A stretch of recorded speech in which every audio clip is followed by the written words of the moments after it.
Homemade cheese sauce, na pwede sa kahit ano, mapa nachos, or sa fries. Sa kakaunting sangkap ay makakagawa ka na nito.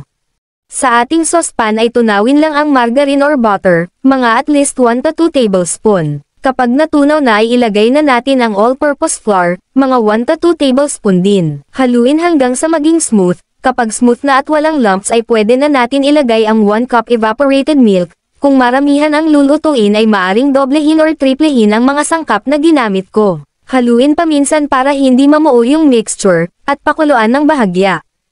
Kapag kumulo na, kasunod naman natin ilagay ang isang bar ng cheese. Any brand of cheese ay pupwede. Hiwain lang ito ng maliliit para mas mapadali yung pag-melt niya.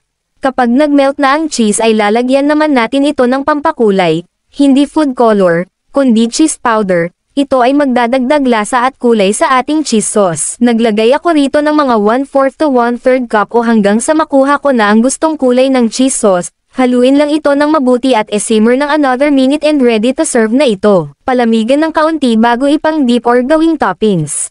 Pwede ko bang malaman kung taga saan ang mga nanonood sa akin? E-comment mo ang iyong lugar. Maraming salamat sa suporta. At saktong-sakto, gumawa kami ng nachos, tapos itong cheese sauce ang ipang toppings namin instead na mayonnaise. Saktong-sakto lang yung ginawa namin na cheese sauce sa nagawa naming nachos, at ito ang mga ingredients na ginamit namin sa paggawa ng nachos. Nacho chips, ground pork, ito ay naluto na at tinimplahan, chopped tomatoes, chopped cucumber, chopped white or red onion, lettuce or cabbage, then topped with homemade cheese sauce. Then repeat the process lang hanggang sa matapos. Pwede rin ito ipang-dip sa hamburger, or fries, lalo na kung ikaw ay nagtitinda nito, ito yung pinakamadali na cheese sauce recipe.